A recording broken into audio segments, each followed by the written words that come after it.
Doctor Mir Jawad Jar Khan, chairman German hospital को 14th president of India Ramnath Kovind के हाथों चैंपियंस ऑफ चेंज के खिताब से नवाजा गया। All over India Times ranking में जर्मन हॉस्पिटल को प्लेस किया गया है।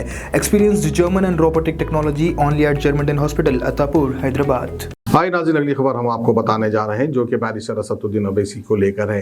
बैरिस्टर असदुद्दीन अवैसी ने इस बार इनके कदीम 2 MLA है जिनका नाम है जनाब अहमद पाशा कादरी और इसके अलावा मुमताज़ खान, इन दोनों को भी इस बार टिकट नहीं दिया गया।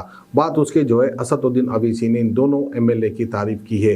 इनका ये कहना था कि पाशा कादरी जो है AIMM पार्टी के एक सीनियर वर्कर है, ये MLA ना रहकर भी जो है पार्टी की खिदमत को अंजाम देंगे, इनके ऊपर हमें भरपूर भरोसा है। इस तरह से असदुद्दीन अवैसी का कहना है। वहीं पर जो है मुमताज़ अहमद खान की भी इन्होंने तारीफ की है। मुमताज़ अहमद खान जो है बहुत सीनियर लीडर है AIMM पार्टी के और ये पठान का बच्चा है, ये कभी हमको धोखा नहीं देगा, ये भी हमेशा जो है AIMM पार्टी से जुड़ा रहेगा। इस तरह से कहना है असदुद्दीन अवैसी का।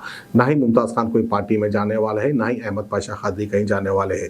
तो इसी के ताल्लुक से जो है असदुद्दीन अवैसी ने क्या कहा वो हम आपको दिखाते हैं। तो मजलिस इत्तेहादुल मुस्लिमीन जनाब अहमद पाशा कादरी साहब को सलाम करती है और हम अहमद पाशा कादरी साहब की मजलिस इत्तेहादुल मुस्लिमीन की जो खिदमात हैं वो हम उसको कभी नहीं भूलेंगे, कभी उसको फरामोश नहीं करेंगे। आज अहमद पाशा कादरी साहब याकूतपुरे का इलेक्शन नहीं लड़ रहे हैं, मगर मुझे पूरा यकीन है कि अल्लाह सुब्हाना व तआला अहमद पाशा कादरी साहब के ज़रिए से उन्होंने जो तजुर्बा सियासत में हासिल किया वो ज़रूर मजलिस इत्तेहादुल मुस्लिमीन की रहबरी और रहनुमाई करते रहेंगे। मेरे अजीज़ दोस्तों और बुज़ुर्गों, तो आज मैं अहमद पाशा कादरी साहब का शुक्रिया अदा करना चाहता हूँ। मेरे पास सिर्फ ज़बान है और मैं नहीं समझता कि मैं अपने अल्फाज से पाशा कादरी साहब का शुक्रिया भी अदा कर सकूँगा, मगर मैं अल्लाह से दुआ करूँगा कि अल्लाह पाशा कादरी साहब को सेहतियाब कर दे, उनको शिफा दे। अल्लाह सुब्हाना व तआला अहमद पाशा कादरी साहब को सेहत के साथ उनकी उम्र दराज फरमाए। और हमारे पास ये हमारी खुशकिस्मती रही, मेरी खुशकिस्मती रही कि मुझे अहमद पाशा कादरी साहब के साथ काम करने का मौका मिला। ये मेरी खुशकिस्मती रही कि अहमद पाशा कादरी साहब ने बहुत से अहम और नाजुक वक्तों में मुख्तसर से अल्फाज में मुझे अपनी राय दी और उस मुश्किल वक्त में उस मसले का हल जब मैं सोचता था, मुझे समझ में नहीं आता था, अहमद पाशा कादरी साहब 3-4 मिनट मेरे सामने बैठकर बोलते थे कि इसका ये अगर हम करें तो कैसा रहेगा। ये अच्छी साहब का शुक्रिया अदा करता हूँ।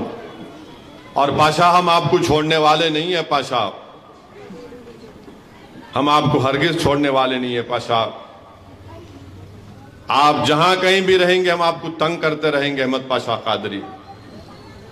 आपकी हर तकलीफ हमारी तकलीफ होगी, आपकी हर मुसीबत हमारी मुसीबत होगी पाशा। सिर्फ आप MLA नहीं हैं, मगर मजलिस से जो आपका रिश्ता है पाशा वो हमेशा रहेगा। अगर मैं इस दुनिया से जाऊंगा तो पाशा आप मुझे खबर में उतारेंगे, अगर आप जाएंगे पाशा तो ये गुलाम भी साहब के साथ चलेगा। तो मेरे अजीज दोस्तों और बुजुर्गों, खां का भी जिक्र करना चाहूंगा। कल से बेहूदे किस्म की अफवाह किसी ने उड़ा दी और किसी अखबार ने लिखना शुरू कर दिया। उनकी तो पुरानी आदत है, अखबार काला करना उनका मकसद है। मजलिस के ताल्लुक से जब तक कोई झूठ नहीं लिखे उनको रात में नींद नहीं आती। तो एक न्यूज़ लिख दी मुमताज़ खान के बारे में, तो दारुसलाम में खान साहब मेरे पास है और बोले कि असद मियाँ, मैं न्यूज़ दिया था, अखबार एतमाद में छापे नहीं, मैं तरदीद करना चाह रहा था, आप ज़रा बोलो अखबार एतमाद को। तो मैं मुमताज़ खान का हाथ पकड़ के बोला, खान साहब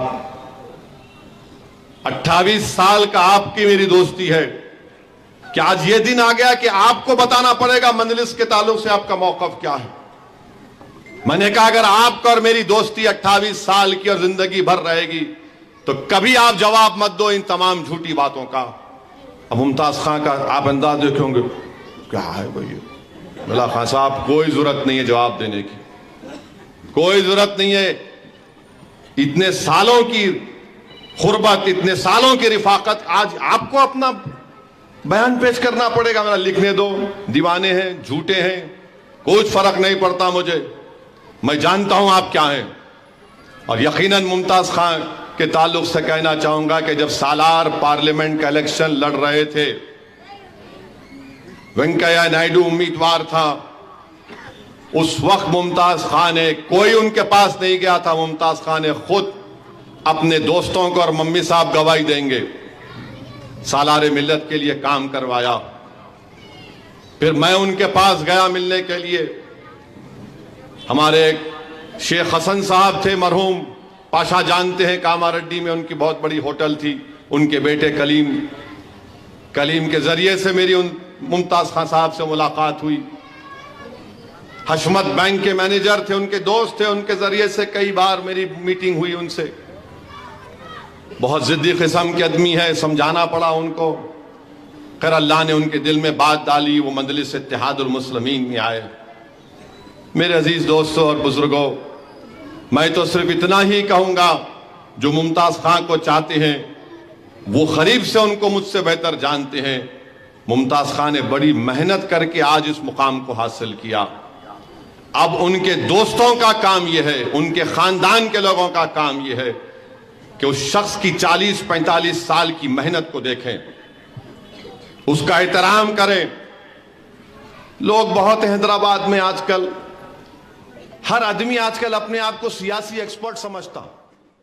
Germanton super speciality hospital, doctor Mir Jawad Jar Khan, senior experienced orthopaedic surgeon, bone fracture, joint replacement, hip replacement और स्पाइन सर्जरी कामयाबी से अंजाम दे रहे हैं।